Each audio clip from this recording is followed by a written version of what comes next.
Break के बाद स्वागत है एक बार फिर से आप सभी का सी न्यूज भारत में।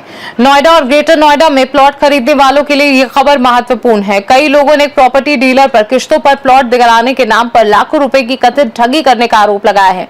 पीड़ितों का कहना है कि वर्षों बीत जाने के बावजूद उन्हें ना तो प्लॉट मिला और ना ही उनकी रकम वापस की गई। पीड़ितों के अनुसार करीब 3 वर्ष पहले उन्होंने ककराला क्षेत्र में किश्तों पर प्लॉट खरीदने के लिए प्रॉपर्टी डीलर गुड्डू खान को मोटी रकम दी थी। आरोप है कि जब वे अपने अपने प्लॉट पर मकान बनाने पहुंचे तो वहां मौजूद लोगों ने दावा किया कि संबंधित जमीन पहले ही किसी और को बेची जा चुकी है। पीड़ितों का कहना है कि जब उन्होंने इस संबंध में प्रॉपर्टी डीलर से संपर्क किया तो उन्हें दूसरे स्थान पर प्लॉट देने या पैसे वापस करने का आश्वासन दिया गया। हालांकि उनका आरोप है कि पिछले 3 वर्षों से उन्हें लगातार टालमटोल किया जा रहा है। पीड़ितों ने यह भी आरोप लगाया कि पैसे वापस मांगने पर उन्हें धमकियां दी जाती हैं। उनका कहना है कि उन्होंने मामले की शिकायत स्थानीय पुलिस चौकी और संबंधित अधिकारियों से भी की, लेकिन अब तक कोई ठोस कार्यवाही नहीं हुई। कुछ पीड़ितों का आरोप है कि संबंधित प्रॉपर्टी डीलर अलग अलग स्थानों पर लोगों को प्लॉट दिलाने के नाम पर ठगी करता रहा। उनका यह भी दावा है कि वह पहले नोएडा सेक्टर 10 में RK group housing private limited के नाम से प्रॉपर्टी कारोबार संचालित करता था। पीड़ितों ने प्रशासन से पूरे मामले की निष्पक्ष जांच कर आरोप सही पाए जाने पर संबंधित व्यक्ति के खिलाफ कड़ी कानूनी कार्यवाही की मांग की है। हमारे साथ इस वक्त काफी लोग मौजूद हैं और आपके लिए बता दें, यह लोग, इनसे मैंने वार्ता की तो इन्होंने मुझे बताया कि लोग इनके लिए एक प्रॉपर्टी डीलर द्वारा, इन्होंने एक प्रॉपर्टी डीलर से जमीन ली थी और जमीन लेने के बाद में जब ये लोग निर्माण के लिए वहां पर पहुंचे तो पता चला कि वह जमीन जिसके लिए इन्होंने लिया था, पैसा दिया था, वह जमीन किसी और के लिए बेच दी गई है। तो जब इन्होंने कहा कि भाई पैसा, प्रॉपर्टी डीलर से कहा कि भाई या तो जमीन दिलवाओ या फिर हमें पैसा दिलवाओ। लगभग ये काफी समय से ये लोग परेशान हैं। इनसे जानेंगे आखिरकार मामला क्या है। जी, क्या नाम है आपका? मकसूद अली। समस्या क्या है? जी, 2-3 साल पहले हमने जमीन लिया था ककराला सेक्टर 80 में। तो जमीन में दिखाया इन्होंने 13-15 किस दिन जाने के बाद हम लोग देखने गए तो उसमें कब्जा किसी और के था। जमीन किससे ली थी? गुड्डू खान। जी जी। तो इसके बाद हम गए तो गुड्डू खान कौन है? वो डीलर है, प्रॉपर्टी डीलर है। अच्छा, डीलर है वो। कहाँ पर आपकी मुलाकात हुई थी? हमारे सेक्टर 9 में ही मुलाकात, 10 में था उसका ऑफिस, वहीं से मुलाकात हुआ है। अब वहां से वो खाली कर चुका है। अब जहाँ पता लगता है वहां जाते हैं, वहां जो खाली कर देता है। लगभग कितने लोगों के साथ में उन्होंने पैसे लेकर, जो अभी तक जो जमीन के दिलाने के नाम पर पैसा लिया है, कितने लोगों के साथ ऐसा कर चुका है? लगभग 100-200 आदमी तो इसने कहा। हमारे जानने वाले में 15-20 लोग हैं, बाकी और लोग बहुत है जानने वाले। उसे बहुत लोगों के साथ किया इसने ऐसा। कितने रुपए में बात हुई थी आपकी उस समय पर? मेरा उसने 13,000 में बात हुआ था। तुमने 100 गज लिया था। 13,000 रुपए गज में? जी जी, हमने 100 गज लिया था, उसमें दिया है 3,30,000 रुपए दिया है। जब तक मैं पता लग गया वहां पे कब्जा किसी और का है। किस्त पर लिया था आपने? पर जी, किस्त पे लिया था। उसने बोला था ना, आप 3 लाख दोगे तो मैं आपको रजिस्ट्री कर दूंगा। अच्छा। जब 3 लाख हो गया था, दे चुके थे हम लोग। जमीन दिलाने की बात कहाँ पर हुई थी? जमीन दिलाने के बाद सेक्टर 10 में ही बात हुई। उनका ऑफिस था ना पहले। अच्छा। 10 में ही बात हुआ था। अब उसमें 3-4 महीने बाद उसने ना खाली कर दिया। जो पता लगा फ्रॉड का तो खाली कर दिया। उसके बाद से चेंज करता रहता है। पता लगा सेक्टर 80 में भी लिया था तो वहां पे गया तो वहां भी खाली कर दिया। फिर सेक्टर 12 में पता लगा उनका घर है, घर पे गए तो वहां भी खाली कर दिया। आपने कोई इस मामले में कोई शासन प्रशासन में, थाने में कोई शिकायत की? थाने में गए थे, शिकायत हमने किया, हर जगह किया हुआ है। हमारे पास प्रूफ है, कागज भी है। कोई कार्रवाई अब तक हुई? अभी तक तो ऐसा कुछ हुआ नहीं है। अब तक कोई कार्रवाई नहीं हुई। कितना समय हो गया होगा? हो गया 3 साल तो लगभग हो गया। आइए कुछ और लोगों से भी जानेंगे कि आखिरकार समस्या क्या है और ये परेशान है जमीन को लेकर। एक प्रॉपर्टी डीलर द्वारा इनके साथ एक, कह सकते हैं हम, कि फ्रॉड किया गया। जिस जमीन को दिलाने के नाम पर इनसे पैसा लिया गया किस्त के तौर पर, और उसके बाद भी इनको जगह नहीं मिली निर्माण घर करने के लिए। और जब ये लोग पैसा मांगते हैं अपना तो इनके लिए पैसा नहीं दिया जाता और टालम टोल का रवैया अपनाया जाता है। इन लोगों का यह भी आरोप है कि जब ये इस मामले की शिकायत इन्होंने स्थानीय पुलिस प्रशासन में की और उच्चाधिकारियों में की तो अब तक कोई कार्रवाई नहीं हुई है, जिससे ये काफी लोग परेशान है। आइए कुछ और लोगों से भी जानते हैं। जी, मेरा नाम जहांगीर अंसारी है जी। और मैं भी वही गुड्डू खान से ही जमीन लिया था, वही ककरेला सेक्टर 80 में। जमीन ली थी आपने? हमने लिया था वही दोनों मिल करके, ये हमारा भतीजा है, दोनों मिल करके 120 गज का हम लोग बात किए थे। कितने पैसे दे चुके अब तक? पैसे लगभग 3,36,000 रुपया जा चुके हैं। और 3,36,000 जा चुका है। जमीन मिली? जमीन नहीं मिली, रानी खातून के नाम पे पैसे जाते रहे। रानी खातून कौन है? उनकी बीवी है, गुड्डू खान की। तो आपने कैश दिया था, ऑनलाइन दिया था? ऑनलाइन दिया हूँ, ट्रांसफर किया हूँ खुद मोबाइल से। अच्छा। जी। अब आप जमीन की बात करते हैं तो क्या कहा जाता है? वो तो धमकी देते हैं और उल्टा तो फोन भी नहीं उठाते वो। और जगह जगह हम हमेशा जगह चेंज करते रहते हैं, कभी वहां भागेंगे कभी वहां भागेंगे। सेक्टर 10 से ऑफिस उठा के सेक्टर 6 लेके गए, फिर एकदम 80 में उधर लेके गए, फिर वहां से यहाँ उनका घर जब खाली करने लगे, जब भी गए तब भी वो वहां से भाग गए, फरार हो गए। हम लोग को जैसे देखे वैसे फरार हो गए। पुलिस में कोई पुलिस, हम लोग एसपी मैडम के पास भी गए थे, वहाँ सेक्टर कितना है उधर भी गया था, वहां भी दे करके आए थे। फिर वहां से कागज यहाँ सेक्टर 6 में भी आया था। फिर इसके बाद चौकी में भी कागज गया था। चौकी से कई बार फोन भी आया समझौता के लिए कि हाँ वो गुड्डू को फोन भी किए तो आया नहीं, चौकी में आया नहीं। नहीं, समय देने के बाद नहीं? समय देने का नहीं आ रहा है, समय देने के बाद भी नहीं आ रहा है। लगभग कितने लोगों के साथ प्रॉपर्टी डीलर जो गुड्डू है उसने इस तरीके से पैसा ले रखा होगा? अभी तक तो हम लोग देख रहे हैं कि 100-150 आदमी के साथ फ्रॉड कर रखा है। किसी हाँ कितनों पैसों को फ्रॉड कर रहा है, लगभग कई करोड़ के फ्रॉड कर रखा है उसने बंदों के साथ। और जैसे हम लोगों को तो साथ किया ही किया, किसी को तो जमीन रजिस्ट्री करके भी उसको कब्जा नहीं दिया है। कब्जा ही नहीं दिया? हाँ, जमीन रजिस्ट्री करने के बाद भी उसको कब्जा नहीं दिया।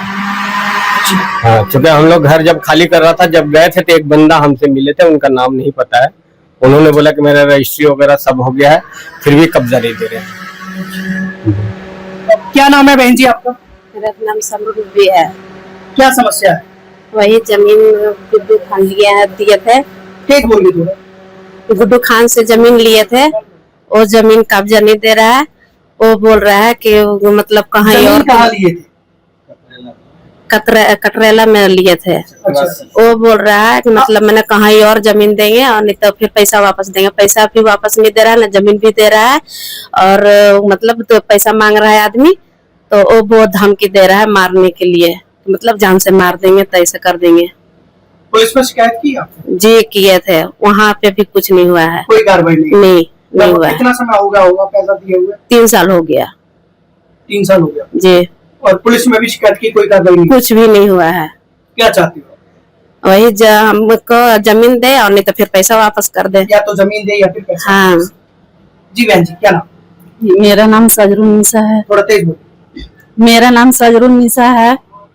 वो अपने ऑफिस में बुला के हम लोग से बात किए थे, बोले कोई मतलब किसी तरह के कोई शिकायत नहीं होगी। उस दिन हम लोग 51 लाख रुपया 51,000 पैसा भी जमा किए, फिर पैसा किस्ती पे जा रहा है। 3 साल हो गया, कोई इसका मतलब अथी नहीं मिल रहा है। या कितना पैसा दे चुके हैं? टोटल कितना दे चुके हैं? 1,81,000। 1,81,000 जी। अब क्या कह रहे हैं प्रॉपर्टी डीलर जो है, अब क्या कह रहे हैं? जमीन दे रहे हैं या फिर पैसा? क्या कह रहे हैं? वो कभी जमीन के लिए बोल रहे हैं, कभी पैसा के लिए बोल रहे हैं, फिर किसी चीज पर वो मतलब वो तैयार नहीं हो रहे हैं किस चीज पर देने के लिए। नहीं, ना जमीन देने के लिए तैयार हो रहे हैं, ना पैसा देने के लिए तैयार हो रहे हैं। पुलिस में भी शिकायत करो तो कोई कार्रवाई नहीं, कोई कार्रवाई नहीं हो रहा है। हमारे साथ में कुछ और भी लोग मौजूद हैं, जानेंगे आखिरकार इनसे। भाई इतने लोग परेशान हैं और पैसा भी दे चुके प्रॉपर्टी डीलर के लिए, और उसके बाद ना तो जमीन मिल रही है और ना ही उनका पैसा वापस मिल रहा है। मैं बता दूं, गुड्डू खान नाम का जो प्रॉपर्टी डीलर है, जैसा ये जो लोग आरोप लगा रहे हैं, इनके कागज हैं मेरे पास में कुछ। ये RK group housing private limited नाम से एक फर्म जो है, आप देख रहे होंगे कागज। तो इस तरीके से ये फर्म के तौर पर चलाया जाता है और लोगों से प्रॉपर्टी दिलाने के नाम पर, जमीन दिलाने के नाम पर पैसे लिए जाते हैं और समय से उन्हें ना तो जमीन मिलती है घर बनाने के लिए और ना ही उन्हें पैसे वापस दिए जाते हैं। आइए कुछ और भी लोगों से जानेंगे। जी, क्या नाम है आपका? मेरा नाम तौफीक अहमद जी, सेक्टर 10 में रहता हूँ। मेरा काम सैलून का है और गुड्डू खान से मुलाकात हुई। सेक्टर 10 C 104 में ऑफिस थी और प्रॉपर्टी लेने की बात हुई। प्रॉपर्टी लिए 100 गज और जितने हमारी ये सर्किल हैं 2-4 हैं, इन्होंने भी प्रॉपर्टी लिया। लेने के बाद फिर वहाँ जगह मतलब पहले जगह उन्होंने दिखाया ककरेला सेक्टर 80 में, वहां पे गए, उन्होंने जगह दिखाया, वो मतलब सब कुछ फिक्स कर दिया। फिक्स करने के बाद वो यहाँ आए, पैसे लिए, सबने बयाना दिया। उसके बाद उन्होंने ये बोला कि 50% पैसे आपके पहुंच जाएंगे तो आपको बाउंड्री कर देंगे और रजिस्ट्री कर देंगे। उसके बाद 50% पैसे दे दिया गया। बीच बीच में वहां जाते रहे, फिर वहां गए तो देखे कोई और डीलर बैठा हुआ। उनसे पूछा गया कि भैया ये तो जगह हम लोग ले चुके, तो उन्होंने बोला कि नहीं, ये जगह मतलब हमारी है। गुड्डू को फोन किया गया, कई बार वहां बुलाए, फिर एक दिन गए, फिर बुलाए, आए नहीं, ये मुलाकात नहीं किए। फिर एक हफ्ता बाद ये मिले तो इन्होंने बोला कि टेंशन ना लो, सब कुछ ठीक हो जाएगा। उसके बाद आज तक ठीक नहीं हुआ। जब भी इनसे बोलते हैं कि भैया प्रॉपर्टी दो या जगह दो, बस ये 3 साल से टहला रहे हैं हम लोग को। और प्रशासन के पास तो डीसीपी, थाना चौकी डीसीपी सर और यहाँ तक कि कमिश्नर मैम के पास भी गए, उनसे भी सारी शिकायत बताया हमने। उनसे बोला भी कि ये कोई कार्रवाई कहीं नहीं हो रही, तो डीसीपी मैडम ने, वहाँ कमिश्नर मैम ने भेजा सेक्टर 6 से फिर भेजा स्टेडियम पुलिस चौकी एसपी ऑफिस। उन्होंने बोला कि वहां जाइए, तुरंत कार्रवाई होगी। वहां गए, वहां जाने के बाद उन्होंने इंचार्ज साहब के पास फोन किया। उन्होंने बोला कि जाइए, आपका काम तुरंत हो जाएगा, उसको बुलाया जाएगा, जो है आपको पैसा दिलवाया जाएगा। वहां गए, इंचार्ज साहब मिले, इंचार्ज साहब ने बोला कि ठीक है 2-4 दिन बाद आइए, मतलब बात करते हैं, गुड्डू को बुलाते हैं। फिर गुड्डू को बुलाए, गुड्डू आया नहीं। उसके बाद फिर इंचार्ज साहब का फोन आता है हमारे पास, बोले कि आप मतलब ऐसा करो, मतलब 2-4 दिन बाद आइए। हम गांव गए थे तो हम आके जब मिले तो उन्होंने बोला गुड्डू से बात हो गई है और गुड्डू पैसे देने के लिए राजी है। तो हम बोले ठीक है सर, कोई दिक्कत नहीं, पैसे आप दिला दीजिए। उसके बाद फिर एक हफ्ते बाद वो सेक्टर 56 A30 में रहता था, उसके बाद वो खाली करने लगा। फिर वहां हम लोग गए सारे मिलके, तो उसके बाद वो मतलब बोला, मतलब वो आया नहीं, भाग गया। इंचार्ज साहब के पास फोन किया तो उन्होंने बोला कि हम कुछ नहीं कर सकते। तो ये हमारा श्रीमान मुख्यमंत्री जी से निवेदन है कि हम जी, ये हमारी मतलब प्रार्थना पत्र है, इसको मतलब कार्रवाई होनी चाहिए। और गुड्डू खान, आप तो मतलब फोन करते हैं या तो बोलते हैं तो वो सीधा धमकी देता है, ठीक है, कि जो जहां भी जाना है वहां चले जा, कुछ भी नहीं होगा, ठीक है। ज्यादा कुछ बोलेगा तो प्लॉट के जैसे मतलब तुम लोग को भी गायब कर देंगे। बिल्कुल ये धमकी देता है, बिल्कुल खुला ऐसी धमकी देता है, ठीक है। फोन उठाता नहीं है, फोन करते हैं अदर नंबर से धमकी देता है, और उसके धमकी के हिसाब से पूरा प्रशासन के पास हर जगह गए नोएडा में, मगर अभी तक कोई कार्रवाई नहीं हुई। खाली बस जहां भी गए झिलासा दिया गया, आश्वासन दिया गया केवल। ये लगभग कितने, टॉपिक जी, कितना समय हो गया होगा लगभग जो आपने? 3 साल हो गए। 2023 में प्लॉट लिए थे, ठीक है, हम लोग मिलके सारे कोई, और अभी तक कुछ भी ना तो पैसे मिला ना प्लॉट मिले। तो ये हमारा निवेदन है। लगभग कितने पैसे आप, जैसे लोगों जैसे यहाँ पर आप बैठे हुए हैं, कितने पैसे आप लोगों ने प्रॉपर्टी डीलर जो गुड्डू है उसको कितने पैसे दिए गए अब तक? टोटल पैसे ऐसे 8 लाख से प्लस पहुंच गए हैं। 8 लाख से जी प्लस पहुंच गए हैं, 8 और 9 लाख के बीच में है। पूरा फाइल है ये हमारे पास। पैसे 1-1.25 लाख रुपए कैश गए हैं, और वो भी कैश की हमारे पास स्लिप है, उसके जो फिर फर्म है कंपनी का उसकी स्लिप है, और बाकी सारे पैसे ऑनलाइन गए हैं। गुड्डू खान की वाइफ के अकाउंट में, अपनी वाइफ के अकाउंट में डलाता है, रानी खान, और उनका भाई है सेक्टर 8 रहता है, एक भांजा है गुड्डू, वो भी साथ में रहता है। ये 3-4 लोग हैं, इनका मिलकर फ्रॉड का ही काम है। और हमारे जैसे तो 15-20 को तो हम जानते हैं कि जिनके साथ फ्रॉड कर रखा है। 6-7 लोग तो हम हैं जिनको हमको ठगी करके रखा है हम लोग को, बाकी और बहुत ऐसे लोगों को जानते हैं जिनके साथ ठगी करके गया रखा है। तो ये प्रशासन से निवेदन है कि इस पे कार्रवाई की जाए। ऐसा क्या है कि जो इस पे कार्रवाई नहीं हो जाती, खुला धमकी भी दे रहा है, और शिकायत भी कर ली। हाँ शिकायत भी कर ली। फिर आपने जो ले रखे हैं ये क्या है, थोड़ा कैमरे पे दिखाइए। ये आपके लिए मैं बता दूं, ये जो प्रार्थना पत्र ये जो है तमाम संबंधित अधिकारियों के लिए, अब छूटिएगा, तमाम संबंधित अधिकारियों के लिए इतने प्रार्थना पत्र दिए गए हैं। इतने प्रार्थना पत्र दे जाने के बाद में भी कोई भी कार्रवाई शासन प्रशासन के द्वारा अब तक नहीं की गई है, ऐसा आरोप पीड़ितों के द्वारा लगाया जा रहा है। कुछ और भी हैं पीड़ित, इनसे जानेंगे। जी क्या नाम है आपका? मोहम्मद असलम। जी क्या मामला था आपका? हमने भी जमीन लिया था किससे लिए थे? गुड्डू खान से। गुड्डू खान कौन है? गुड्डू खान प्रॉपर्टी डीलर था, सेक्टर 10 में, C104 में था शायद। अच्छा हाँ। कितनी जमीन लिए थे? हम 70 गज लिए थे। कितने पैसे की बात हुई थी? वही हमारा 12,000 गज के हिसाब से बात हुआ था, तो हमने 70 गज बुक किया था। उसमें से कितने पैसे दे चुके हैं आप? हम 1,20,000 रुपए दिए हैं। जी। हाँ, तो फिर उससे मुलाकात बीच में हो रहा था, बात भी कर रहे थे। बोला ठीक है, हो जाएगा, मामला सलट जाएगा। जब ऐसे होते होते फिर हम बोले ऐसा करो, अगर नहीं हो पा रहा है, मामला नहीं सलट रहा है, तो आप हमको पैसा दे दीजिए। बोला अच्छा ठीक है, देखते हैं, कुछ न कुछ करेंगे। फिर बीच में बोला ना जमीन तुमको हम दे देंगे, टेंशन मत लो। हम बोले ठीक है, दे देगा जमीन। तो बाद में फिर वो बोला कि जमीन नहीं, तुमको पैसा दे देंगे। तो ऐसे बोलते बोलते मोटा मोटी अभी 3 साल प्लस हो गया, यानी 3 साल लगभग हो गया है। अब वो मिल ही नहीं रहा है, फोन लगाते हैं तो फोन ही नहीं उठा रहा है, तो बात होगा कैसे? हमारा बात ही नहीं हो पा रहा। प्रशासन में कोई शिकायत आपने की हो? शिकायत तो बहुत जगह की है, हर जगह की है, जहाँ पुलिस चौकी, थाना, SP, DSP, हर जगह गए हम लोग। सारा पेपर हम लोगों के पास मौजूद है, लेकिन कहीं कोई सुनवाई हुआ नहीं। क्या कह दिया जाता है? ये बोलता है हो जाएगा, काम हो जाएगा। वो गुड्डू को बुलाते हैं पुलिस वाले, तो वो आते नहीं है, तो काम होगा कैसे? जब आमना सामना होगा पुलिस वाले का, तब ना पुलिस वाला कुछ बोलेगा तो कुछ सुनवाई होगा। वो आ ही नहीं रहा पुलिस वाले के पास। कोई बुलाते हैं तो SP या कोई भी उसको बुलाते हैं, वो आते नहीं है। बड़ा फ्रॉड कर रखा है, बहुत बड़ा fraud। इतना बड़ा फ्रॉड कर रखा है। तो पुलिस जब हम हर अधिकारी के पास जा चुके हैं, तो अधिकारी लोग को तो इतना मतलब है कि वो उसको बुलाएं, जबरदस्ती बुलाएं। फोन चालू है, खुलेआम घूम रहा है। सेक्टर 10 में अभी भी ऑफिस है उसकी, सेक्टर 10 में ऑफिस है, अभी भी आ रहा है, जा रहा है, गाड़ी से घूम रहा है। तो ऐसा तो है नहीं कि नोएडा में रह रहा है। अगर प्रशासन चाहे तो तुरंत बुला सकता है 1 दिन में, मगर कहीं ना कहीं प्रशासन की लापरवाही। प्रशासन की ही लापरवाही। प्रशासन खुद नहीं चाह रहा है। प्रशासन के साह से तो ये कर रहा है, प्रशासन के साह है तभी तो धमकी दे रहा है इतना बड़ा कि जहां जाना है चले जाओ, कुछ भी नहीं होगा। और रियल में जा भी चुके हैं हर जगह की हमारे पास स्लीप है, फाइल है, सब कुछ है, मगर अभी तक कोई कार्रवाई नहीं हुई।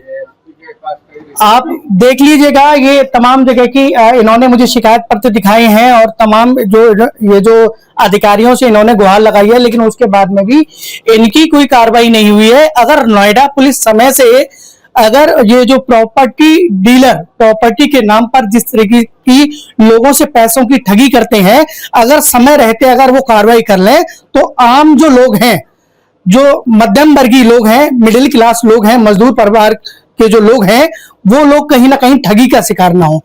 तो इसमें कार्रवाई अगर पुलिस समय पर नहीं करती है, तो कहीं ना कहीं पुलिस की जो इसमें संलिप्तता है, भाई इस तरीके से प्रॉपर्टी डीलरों पर क्यों कार्रवाई नहीं की जा रही है? ये लोग साफ आरोप लगा रहे हैं कि भाई पुलिस को हमने शिकायत पत्र दिया, जगह जगह अधिकारियों से भी मिले, लेकिन अब तक कोई कार्रवाई नहीं हुई। लगभग इस मामले को 3 साल बीत चुके हैं। जो प्रॉपर्टी, इनका आरोप यह भी है कि जो प्रॉपर्टी डीलर है वो लगातार हमें धमकी दे रहा है, जान से मारने की धमकी दे रहा है, तमाम तरह की धमकी दे रहा है कि तुम्हें गायब करा देंगे, तुम्हें जिस तरीके से लेना है ले लो हमसे, मैं नहीं दूंगा, तुम कहीं भी चले जाओ। तो मैं लोगों से, खास तौर से गौतम बुद्ध नगर के लोगों से यह अपील करूंगा कि जो प्रॉपर्टी डीलर अन्य भी हैं, जल्दी से उनके लुभावने वायदों में ना पड़े। पहले सही चीज पहले जांच लें, परख लें, उसके बाद कोई प्रॉपर्टी जमीन के लिए उसकी खरीद फरोख्त करें, अन्यथा आप भी ठगी का शिकार हो सकते हैं। क्योंकि समय रहते नोएडा पुलिस अपराधियों पर कार्रवाई नहीं कर रही है, जबकि उत्तर प्रदेश में मुख्यमंत्री जी कहते हैं कि जो अपराधी हैं वो उत्तर प्रदेश छोड़कर भाग रहे हैं। लेकिन वास्तविकता देखी जाए तो अपराधियों पर, जो अपराधी प्रवृत्ति के लोग हैं, जो गरीबों को अपना टारगेट करते हैं, गरीबों को निशाना बनाते हैं, जो ठगी का शिकार करते हैं उनसे, उन पर तो कोई कार्रवाई नोएडा पुलिस करती ही नहीं है। अगर कोई पीड़ित अगर कोई शिकायत दर्ज कराना चाहे तो उसकी शिकायत दर्ज नहीं होती। क्या अब तक कोई शिकायत दर्ज हो पाई है? नहीं, कोई शिकायत पत्र आप लोगों के द्वारा, ये तमाम शिकायत पत्र आप देख रहे होंगे, इतने लोग मेरे पास में बैठे हो, कैमरामैन से कहूंगा थोड़ा दिखाइएगा, इतने लोग बैठे हुए हैं और ये शिकायत पत्र इस बात का गवाह है कि लगातार शिकायत पुलिस प्रशासन में, स्थानीय पुलिस उच्चाधिकारियों के लिए की गई, लेकिन किसी ने जहमत नहीं उठाई कार्रवाई करने के लिए। आप देखिएगा किस तरीके का रवैया है नोएडा पुलिस का। अगर कोई सच्चाई दिखाता है तो उस पर तमाम तरीके एलिगेशन लगा देती है नोएडा पुलिस। मैं सच्चाई आपके लिए इस वजह से बता रहा हूं क्योंकि अधिकतर ये जो लोग हैं शासन प्रशासन के पास जा जाके थक गए हैं। आखिरकार नोएडा पुलिस की कब आंखें खुलेंगी और प्रॉपर्टी के नाम पर लोगों से, मध्यम वर्गीय लोगों से जो ठगी की जाती है, आखिरकार ठगी का शिकार कब तक होते रहेंगे लोग। नोएडा से सी न्यूज संवाददाता राजा मौर्य की रिपोर्ट। फिलहाल ये आरोप पीड़ित पक्ष की ओर से लगाए गए हैं। मामले में संबंधित प्रॉपर्टी डीलर का पक्ष सामने आना बाकी है। प्रशासनिक जांच और संबंधित पक्ष की प्रतिक्रिया के बाद ही पूरे मामले की स्थिति स्पष्ट हो सकेगी। खास रिपोर्ट में फिलहाल के लिए इतना ही। बने रहिए सी न्यूज भारत के साथ। हर खबर आपके साथ, आपके हाथ।